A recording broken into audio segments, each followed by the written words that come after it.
Uj, prestań. Jak to jest, opowiedzcie nam, bo Bieliczy ze Szpiskiego Szwartku mówili, że nie chcemy tu cyganów, bo oni jedzą psy. Tu nie. Powiedzcie, jak to jest. To nie nieprawda, żeby Letanovský to môžete si to potvrdiť aj so starostom, alebo môžete ísť na okres. Jedia psy v Žehre, Krompáchy, Hrudňany, Kaľava, Armine.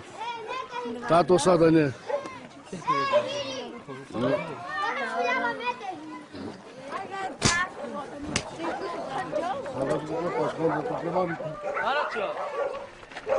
Maraca, je mai cu drumandu.